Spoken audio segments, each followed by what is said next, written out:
Salut! Je te fais une petite vidéo d'entre-deux comme ça, à force de discussions, d'échanges avec des personnes qui sont sur ce parcours et d'autres non, pas forcément, mais qui sont aussi dans cette configuration homme, femme, etc. Donc le sujet d'aujourd'hui va être sortie des étapes flammes jumelles à suivre. Pourquoi? Parce qu'en fait, ce qui se passe, c'est que dans les différentes étapes qui sont à chaque fois expliquées, qui sont nommées, qui sont répétées, c'est comme si on s'enferme dans cette case et que finalement, on se dit qu'on doit rester absolument dans cette configuration parce qu'on est flamme jumelle ou parce qu'on vit un parcours de flamme jumelle, parce que ci, parce que ça. Je vais te donner, selon le partage du jour, la raison pour laquelle c'est important de s'écouter. Parce qu'en fait, ce qu'il ne faut pas oublier, c'est que à la base, cette relation, c'est une relation, comme on a déjà expliqué, vibratoire et énergétique.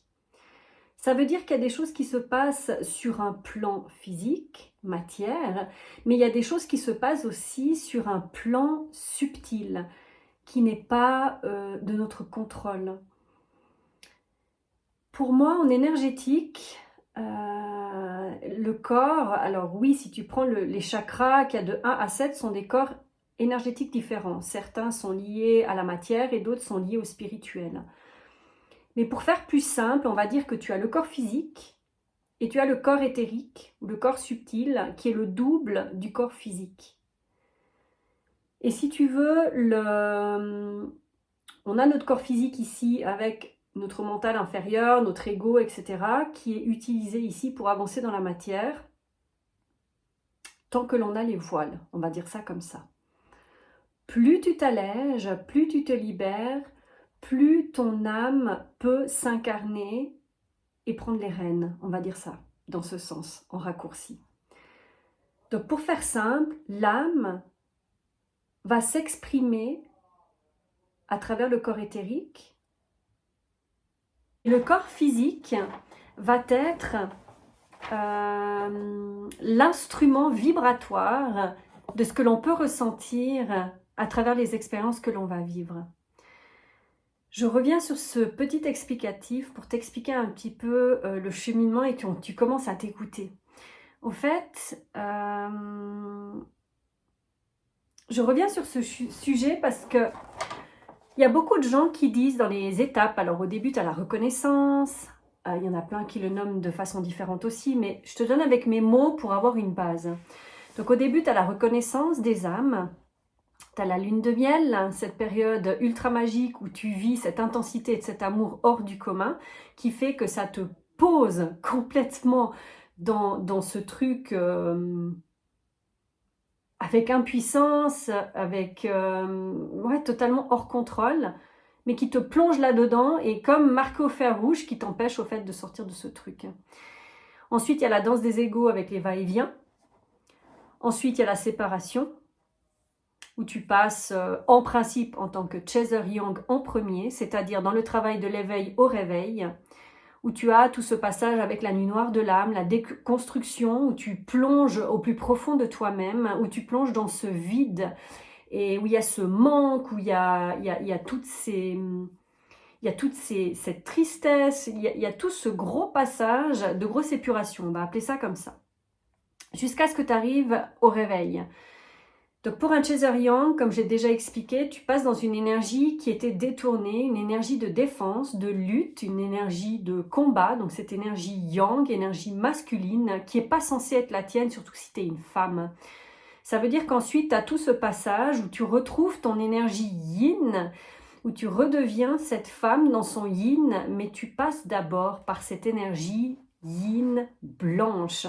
C'est-à-dire c'est celle qui est liée à la compassion, celle qui est liée à l'empathie, celle qui est liée à l'amour, celle qui est liée à la réceptivité, à la lenteur, tout ce qui est en lien avec le yin, on va dire ça comme ça. Ensuite, tu seras amené à vivre des expériences et des choses dans la matière pour te reconnecter de plus en plus à ce corps. Donc dans d'autres podcasts, d'autres vidéos, je t'explique au fait cette descente en soi qui finalement est la montée petit à petit dans ces différents chakras où tu les transcendes, on va dire ça comme ça, tu les allèges et où tu deviens de plus en plus toi. Donc à un moment donné, il y a ce passage aussi où tu passes du plexus qui est vraiment lié à cette dualité que j'explique dans une autre vidéo que je ne vais pas revenir là-dessus. Tu arrives dans ton sacré qui est vraiment lié au ventre et surtout pour la femme à sa féminité, la reconnexion à la source d'origine, c'est-à-dire aussi cette conscience que tu as en toi toutes les informations, tout le savoir universel et que tu n'as plus besoin d'aller chercher à l'extérieur. Ensuite, tu poses petit à petit ces énergies féminines en toi, comme je t'ai dit d'abord dans le yin, où tu vas vivre des expériences où tu seras amené à t'affirmer, à te positionner, c'est-à-dire à poser un nom qui va avec le cœur, qui va avec les tripes et qui va être aligné avec âme et conscience. Ensuite, tu passeras dans cette énergie un petit peu plus yin, énergie noire, où ce sera vraiment celle-là qui va poser de plus en plus ta souveraineté à l'intérieur de toi, où tu vas pouvoir retrouver à un moment donné la balance dans ta plénitude de ton féminin. Donc ce sera la même chose pour l'homme, mais je ne veux pas détailler la vidéo pour l'instant, je veux vraiment rester sur l'histoire de la femme pour que ce soit bien clair, bien posé, etc. Pour l'homme, ce sera plus dans une autre vidéo plus tard, on va dire ça comme ça. Mais si tu te reconnais en tant qu'homme dans ta gentillesse, où tu as besoin de t'affirmer, de positionner, c'est plus ou moins la même chose. Alors souvent, c'est l'homme trop gentil qui a besoin de réintégrer son masculin, qui a besoin de réintégrer au fait cette énergie où il va reprendre le dessus, mais pas dans la manipulation, la possession, etc. Mais tu peux te retrouver aussi plus ou moins là-dedans également. Donc, ce que je voulais dire, c'est que pourquoi il est important en fait de sortir de ces étapes à suivre dans ce truc qui est bien rigide, bien carré, etc. Que si tu n'as pas eu la vraie séparation, tu n'es pas dans un parcours de flamme jumelle, tu n'es pas une flamme jumelle, tu n'es pas dans un couple conscient, etc. Et bien aujourd'hui, je fais cette vidéo pour te dire que c'est pas forcément vrai. Pourquoi ? Je suis amenée à côtoyer des gens autour de moi dans mon entourage proche, mais également des personnes en échange, en discussion qu'on a simplement comme ça.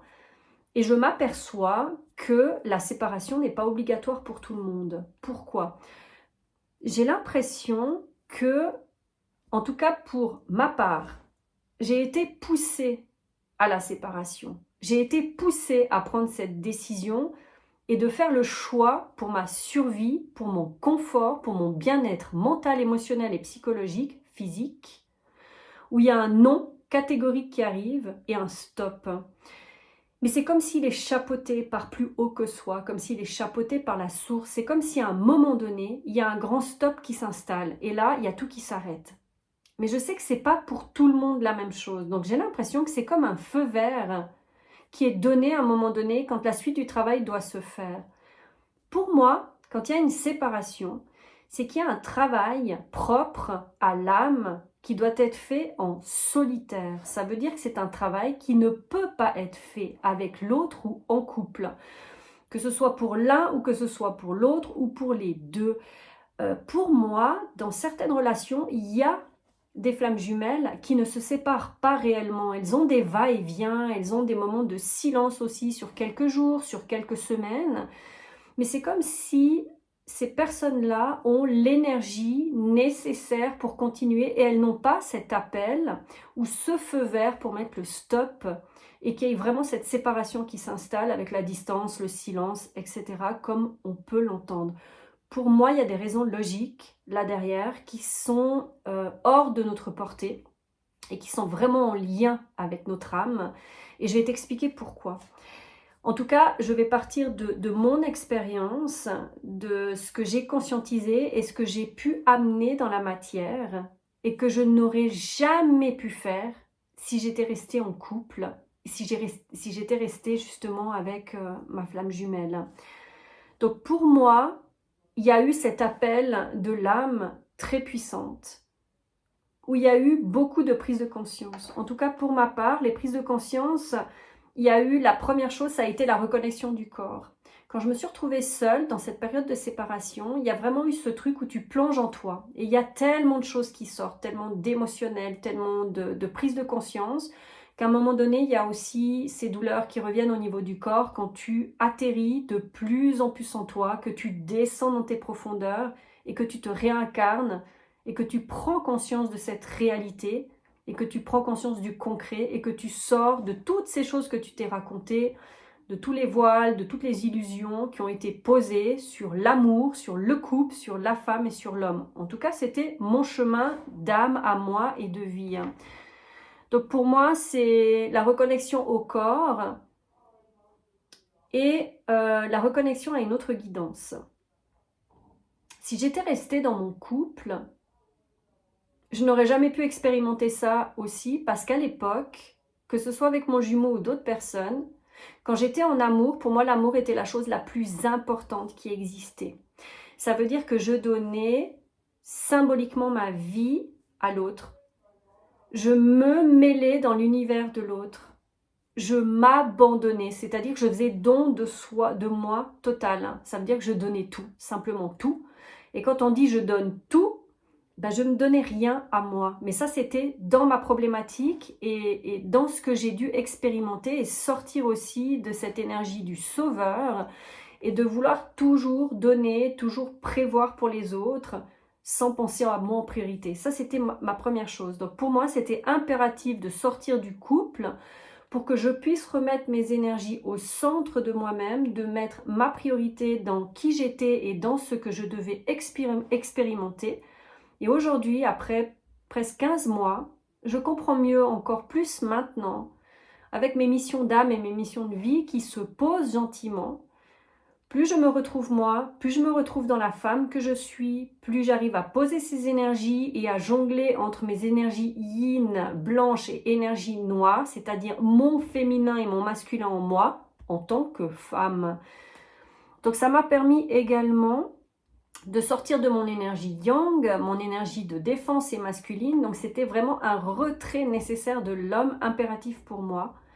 Parce que dans cette période de nuit noire de l'âme, il y a des choses qui sont remontées à la surface pour moi, notamment un abus que j'ai vécu quand j'étais petite, à l'âge de 9 ans, qui a été totalement occulté, qui a été mis en déni. Par contre, mon corps s'est souvenu de tout. Il s'est rigidifié, il s'est fermé, il y avait des comportements que j'avais de défense, d'agressivité dans ma façon de me comporter vis-à-vis de l'homme en face, et surtout quand j'étais blessée. Donc c'était vraiment un dragon qui sortait, c'était vraiment quelque chose de très puissant. Donc j'avais vraiment besoin d'expérimenter ces étapes toute seule, moi en tant que femme, dans mon cocon, retrouver ma sécurité, retrouver ma stabilité, mon harmonie, et surtout retrouver la paix intérieure, puisque ça a été un combat, une lutte depuis mon enfance, depuis petite, à travers d'autres histoires et d'autres expérimentations de vie que j'ai dû vivre. Ensuite, il y a eu cette approche de cette autre guidance, puisque moi, ma médiumnité s'est réveillée en 2010, suite à une autre relation, donc c'était toujours en lien avec l'amour, en tout cas pour moi, dans les grosses révélations, ou avec des maladies ou des choses comme ça qui ont failli me laisser sans vie, on va dire ça comme ça. Donc c'est cette approche de cette autre guidance, apprendre à me faire confiance, puisqu'avec l'autre guidance qui était vraiment une guidance à l'extérieur de moi, on va dire ça comme ça, c'était comme s'il y avait des doutes, souvent il y avait un manque de confiance, surtout quand c'était pour moi. Donc la reconnexion au corps a permis justement de se retrouver dans ce corps physique et d'utiliser ce corps comme instrument vibratoire, c'est-à-dire avoir cette vibration, avoir ce frisson, avoir ce ressenti de traverser ton corps qui te confirme à l'extérieur les expériences que tu vis. Donc ça a été aussi une nouvelle approche que mon jumeau avait déjà, mais que pour moi, je pensais que l'autre était l'unique qui existait. Puisqu'en tant que chaser yang, en général, on pense savoir les choses mieux que les autres. Mais en réalité, on s'aperçoit petit à petit et on se dit, tout ce que je sais, c'est que je ne sais rien. Puisque on se voit finalement tout petit face à toute cette ampleur que l'on a autour de nous, cette source, cet océan que l'on peut avoir. Et en fait, on est une toute petite pièce au milieu de tout ça. Ça a aussi aidé dans le chemin de vie personnel, puisque pour moi, la problématique était en lien avec la femme, avec le respect du corps de la femme, avec l'affirmation, avec les abus, avec les violences qui ont pu avoir, qu'elles soient psychologiques, qu'elles soient émotionnelles, qu'elles soient physiques. Donc dans cette structure-là, ce n'est pas arrivé sur moi, mais sur quelqu'un de ma famille proche, qu'on a vécu justement des traumatismes comme ça.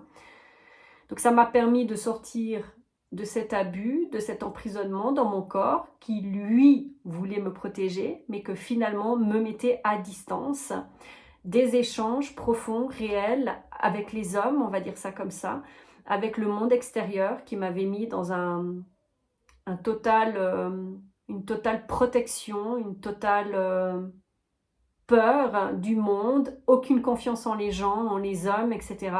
Je croyais être ouverte, je croyais être déjà beaucoup connectée dans certains plans, mais il y avait toute une part sombre de moi que j'avais enfouie et que je pensais salie. Donc ça a été toute une déconstruction pour ma part, de sortir aussi de cette dualité, de vouloir courir vers la lumière absolue, de courir vers la guérison absolue, de courir vers les thérapeutes, les soins à outrance pour être le plus pur possible. Donc ça a vraiment été un équilibre de revenir et sortir de cette dualité-là et cette recherche de la pureté. Donc ça a été vraiment un gros travail que j'aurais jamais pu faire si j'étais restée en couple, justement. Il y a eu également la création ensuite. Avant la création, il y a eu cette recherche évidente de vouloir amener aux femmes qui ont été victimes d'abus, de les aider à retrouver leur corps, de les aider à se réapproprier ce corps et à sauter dans la vie pour sortir de la lutte, de la défense et aligner vraiment à qui elles sont et libérer en fait ces empreintes et ces mémoires qui restent souvent cristallisées dans le corps. Ensuite, ça a été la création d'une association pour ces femmes qui est en cours, qui a tout été déposé, le nom est fait. Je peux vous donner le nom aujourd'hui, donc il y a des choses qui seront mises en place tout prochainement également. On est en train de faire ça. Donc l'association, nous sommes 4 femmes qui avons vécu des choses différentes, dans des plans différents, et nous nous sommes associées pour cette association qui va s'appeler Femmes Osent.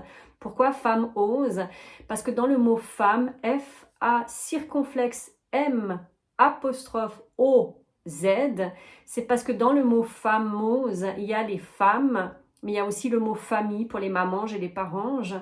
Et il y a également le circonflexe sur le A qui représente l'âme. Donc on met toute notre âme dans cette association pour s'associer justement, nous, ces 4 femmes, pour que nous puissions aider des autres femmes à retrouver leur corps, leur féminité, leur intégrité, leur positionnement et leur vie, au fait, à travers cette association. Il y aura d'autres choses qui seront transmises plus tard. Mais ça a été un truc qui a été déposé avec les tripes, avec le cœur. C'est vraiment quelque chose de très puissant. Et dans le haut, ce sont des cercles. Et il y aura toute une sorte de cercles qui seront mis en place, mais de façon gratuite, au fait, pour amener vraiment l'aide possible à ces femmes en toute sécurité, venir se déposer au centre de ce cercle. Et puis le mot ose, parce que finalement c'est le mot oser, parce que lorsqu'on est femme, lorsqu'on a été touché dans notre identité, dans notre intégrité, dans qui nous sommes, il y a vraiment des fois ces non-dits, ce silence, cette mise en retrait, cette honte, cette culpabilité, beaucoup de colère et de tristesse. Et souvent oser, c'est ce qu'il y a de plus difficile, c'est le chakra de la gorge, c'est déposer cette voix, mais c'est aussi la voix VOX, mais la voix VOIE qui nous bloque souvent et nous retient dans le passé ou des choses comme ça. Et c'est vraiment oser aussi exprimer sa voix, exprimer ce qu'on a sur le cœur, exprimer ce qu'on a dans les tripes. Et souvent, dans ces épreuves difficiles, les femmes, elles n'osent pas. Elles ne savent pas comment faire et elles n'osent pas déposer une voix déjà ou un mot. Et ça, c'est vraiment important. Et dans le mot ose, c'est le magicien d'ose, parce qu'à l'intérieur de tout ça, il y aura toute la magie. Et la magie, c'est quoi? C'est l'âme qui agit. Donc ça a été vraiment quelque chose qui a été créé en âme et conscience, qui a été amené par mon âme en tout cas, et ces autres femmes également. Et ce qui est drôle, c'est que quand tu te reconnectes à tout ça, sur ton chemin, tu es guidé petit à petit à parler, à rencontrer les personnes qu'il faut, et d'un coup des choses se créent dans la matière. Et c'est ça la magie de la puissance féminine quand tu reconnectes à la créativité, c'est-à-dire la puissance de création, la puissance de vie et de mettre vie aussi dans la matière des projets que je n'aurais jamais pu faire si j'étais restée en couple. Ensuite, ça a été aussi dans ces missions d'âme d'amener la fréquence d'amour au centre de tout, puisque ça a été mon cheminement personnel, puisque je me suis mise à distance toute seule pour me protéger en pensant que l'extérieur était dangereux et me mettre à distance au fait de ce bain de fréquence d'amour. Et c'était moi finalement que je m'interdisais de vivre là-dedans, de baigner là-dedans. Et c'était vraiment m'imprégner de ça, de rayonner cette énergie-là et ensuite de la transmettre à l'extérieur. Donc ça a été une des missions également que j'aurais jamais découverte si j'avais pas eu cette nuit noire de l'âme et si je m'étais pas plongée à l'intérieur de moi.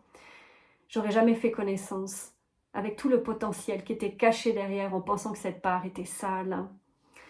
Ensuite, il y a eu cette énergie aussi pour aider les femmes à retrouver leur essence originelle, sortir de cette énergie yang qui n'est finalement pas la leur et rentrer dans cette énergie yin qui a toujours été cette énergie féminine avec ses deux penchants, la blanche et la noire, c'est-à-dire le côté lumière et le côté sombre. Et le côté sombre, c'est vraiment ce côté qui permet l'affirmation de soi, qui permet le positionnement, mais qui permet aussi de poser le non. Et c'est ça le pouvoir de la femme, c'est le pouvoir de décision et le pouvoir de choisir, le pouvoir de dire oui et le pouvoir de dire non. Et c'est ça qui était important, en tout cas pour moi, et qui aujourd'hui fait partie de tout ce que je suis pour amener à l'extérieur également. Et on dira que la dernière chose, c'est aider les couples également à s'aligner. Parce que je vis actuellement dans la matière des expériences. Puisque quand on se reconnecte petit à petit, qu'on descend cette spiritualité dans la matière, c'est-à-dire dans son corps, on amène son âme sur le devant de la scène. Ce qui se passe avec ça, c'est comme si l'âme a des désirs, a des envies et elle nous transmet à travers ce qui est mis en place à l'extérieur des expériences qui font qu'il y a la vibration qui va venir au niveau du corps, qui va simplement confirmer les choses que nous sommes en train de vivre et qui vont, comme des petits cailloux blancs, nous amener dans ce qu'on est amené à vivre, à expérimenter. Et en fait, l'âme est incarnée pour vivre des expériences et pour son évolution personnelle. Donc je suis amenée dans la matière. Ce qui est fou, c'est que pour moi, quand cet amour s'est posé tellement profondément en moi, j'ai su que la bonne personne, je l'avais trouvée, cette personne que j'attendais depuis l'enfance. J'ai su. Mais je sais aussi, pendant toute une période, ça a été une période de déconstruction où j'ai eu besoin de vivre cette expérience toute seule, déconnectée de tous les hommes, parce que pour moi c'était impossible de me connecter à quelqu'un, d'aller à l'encontre de ce que je ressentais et de voir la personne en face, qu'un jour elle me dise je t'aime et que je doive répondre ça en disant oui moi aussi, en sachant très bien qu'à l'intérieur c'était faux. Donc ça a été toute une période au fait où pour moi c'était impensable. Et un jour il s'est passé quelque chose, il y a eu un changement, il y a eu un truc qui a fait que ce qui se passe dans ce plan vibratoire est quelque chose qui est vibratoire pour l'instant. C'est quelque chose qui n'existe pas dans la matière. Moi, j'existe dans la matière et ça m'a donné ce tremplin pour vivre des expériences concrètes dans la matière. Et là, j'ai eu envie de m'ouvrir. Et ce qui est drôle, c'est que tu es guidé, au fait, petit à petit, à rencontrer les personnes que tu as besoin. La première personne que j'ai rencontrée, ça a été le sosie de mon jumeau. Et ce qui était perturbant, c'est qu'il avait le même grain de beauté, les mêmes lèvres, la même barbe, le même truc. Et ça m'a fait ressortir encore beaucoup d'écœurements, beaucoup de rejets, beaucoup de mise à distance que j'avais encore avec mon jumeau, de ce qui s'est passé, de certaines blessures qui étaient encore bien ancrées au niveau des tissus, parce que le reste du travail avait été fait, mais là c'était vraiment ce qui restait dans la matière. Donc cette personne a pu m'aider à cette ouverture et à prendre conscience dans quelle partie de moi j'étais encore bloquée, fermée et en résistance. Ensuite, j'ai rencontré une autre personne et ce qui était rigolo, c'est que cette personne a été mon modèle de ce que j'ai été dans mes autres relations plus jeunes. Quand j'étais plus dans la dépendance affective, pour moi, ce mot n'existe pas vraiment, mais c'était vraiment tout ce qui était au niveau des attentes, au niveau des besoins, au niveau du vide intérieur. Et c'est comme si cette personne venait et se nourrissait au fait de moi et je sentais, grâce à la connexion du corps, ces sensations de vide et ces sensations où on m'aspirait comme ça et ça donnait vraiment un inconfort intérieur et quelque chose à rendre malade, quoi. Donc ça a été une expérience de vivre deux extrêmes pour moi qui m'ont simplement remis au centre des choses et qui m'ont montré aussi quelle était l'image du nouveau paradigme du couple, au niveau paradigme de l'amour, de ce qui était possible de mettre en place, de ce que j'avais envie de vivre selon ces nouvelles bases, selon qui j'étais, selon cette femme qui était là aujourd'hui, mais qui n'était plus la femme enfant et qui n'était plus la femme guerrière, qui était simplement juste la femme. Et quelle énergie, au fait, j'avais besoin à mes côtés et quelle énergie j'avais envie de vivre sans devoir m'adapter parce qu'en face, il y a une énergie d'un homme blessé ou homme-enfant où je devais modifier mon énergie pour être une énergie maternante ou une énergie guerrière. Et aujourd'hui, c'est tellement connecté à ce corps physique que je ne peux plus me mentir. C'est-à-dire que je ne peux plus aller à l'encontre de qui je suis, de ce que je vibre, de ce que je pense et de ce que je ressens. Et ça, c'est dans tous les domaines de la vie. Quand il y a quelque chose qui vient dans la matière, qu'on me parle de quelque chose, tout se passe dans le corps. Ça vibre juste ou ça vibre faux pour mon âme. Donc c'est tout un ajustement en fait qui se fait. Et ce qui est rigolo, c'est que quand tu vis ça, tu poses des intentions dans la matière en disant, ok, sans nommer quelqu'un, sans nommer une personne, sans devoir, penser à quelqu'un pour pouvoir vivre quelque chose. C'est comme si on dépose dans la matière en disant, voilà, moi ce que je veux vivre aujourd'hui, c'est expérimenter cette femme que je suis, cette énergie de femme que j'ai à nouveau connectée en moi, cette énergie magnétique, mais qui est à la fois douce et à la fois affirmée. Et j'aimerais expérimenter ce couple dans la matière. Et ce qui est drôle, c'est que, tac, il y a un truc qui tombe du ciel, paf, pour expérimenter ça. Donc du coup, ce que je trouve marrant, c'est que si je fais cette vidéo aujourd'hui dans l'histoire de sortir des étapes flammes jumelles à suivre, pourquoi? C'est parce que si j'étais restée figée là-dedans, je serais restée à l'étape de la séparation où je reste cantonnée dans mon truc à me dire non, non, non, c'est lui, c'est personne d'autre, je ne dois avoir personne d'autre, parce que si j'ai quelqu'un d'autre, ça ne va pas se faire, je me mets des bâtons dans les roues, bla, bla, bla, bla. Et quand j'ai tout lâché, il y a toute une autre dimension qui s'est ouverte. Ça a permis de poser mon féminin, mais ça m'a permis aussi de mettre la création et la matérialisation de tout ce que mon âme avait envie de mettre en place ici. Et de tout ce que j'avais envie de faire, de dépasser mes limites, de sortir de ma zone de confort, d'aller explorer le monde. C'est des choses que j'aurais jamais fait avant. Et je pense que le plus beau conseil que je puisse transmettre aujourd'hui dans cette vidéo, c'est quand vous vous épurez, vous vous allégez. Ça veut dire qu'il y a les voiles de l'illusion qui s'en vont de plus en plus. Ça veut dire que le regard devient beaucoup plus clair. Et il y a une vision, une perception, une prise de conscience qui est beaucoup plus posée également. On a cette connexion au corps qui arrive, cette vibration qui va réagir à travers les expériences, à travers la vie, c'est-à-dire vivre, sortir de la survie, sortir du survol et sortir de cette attente consciente et inconsciente de l'autre et de ce couple sacré. Parce que pour moi, le couple sacré, je ferai une autre vidéo, le couple sacré, le mot sacré, ça veut dire ça se crée. Ça veut dire que c'est à nous de décider aujourd'hui quel genre de couple on veut vivre dans la matière. Après ce qui a été libéré, après ce qui a été posé, après ce qui a été incarné. Les idées ne sont plus les mêmes. Et c'est ce que j'ai expérimenté là, je me suis rendu compte que le couple lambda, rester sur le canapé, de faire des trucs, de se voir tout le week-end, de faire des choses comme ça, ce n'est plus quelque chose de possible. Alors là, je le nomme avec des mots, mais je vais simplement donner cet exemple-là, mais je vais retirer tous ces mots qui ont été déposés. Pourquoi ? Parce qu'en fait, je veux laisser le champ des possibles ouvert pour ne pas me cantonner dans une seule petite idée et me figer là-dedans. Donc, l'idée, c'est connectez-vous à votre corps. De toute façon, vous savez, si vous laissez faire votre âme, au fait, va prendre les manettes, elle va prendre les devants. Et ce qui va se passer, c'est que vous allez ressentir dans votre corps un petit coup de cœur, vous allez ressentir une vibration, vous allez ressentir quelque chose qui va vous amener à l'endroit où vous avez besoin d'être.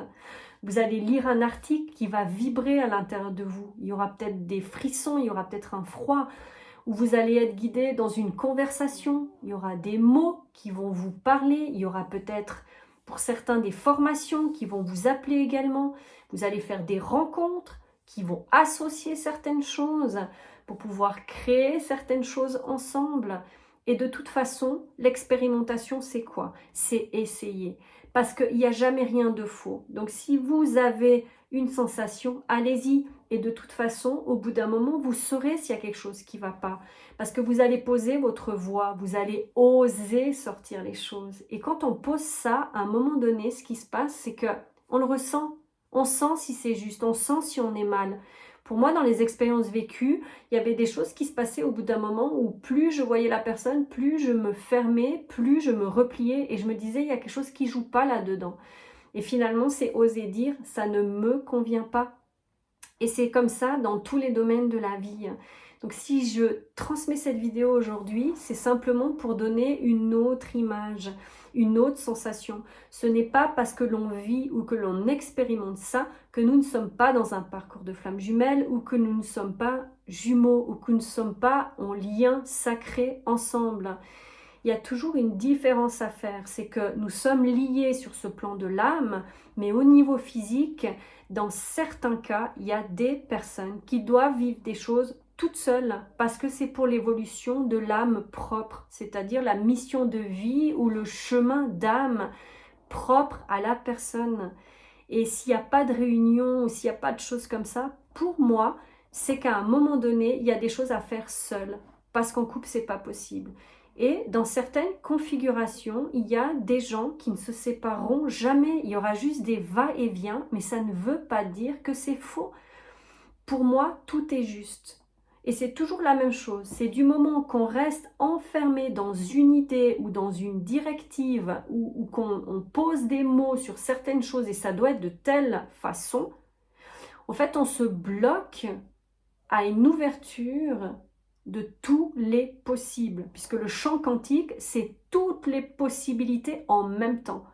Du moment qu'on va poser un choix, il y a quelque chose qui va se matérialiser dans cette direction-là. Et tout se redessine et se reconstruit autour de ce qui a été posé. Et après, c'est la vie.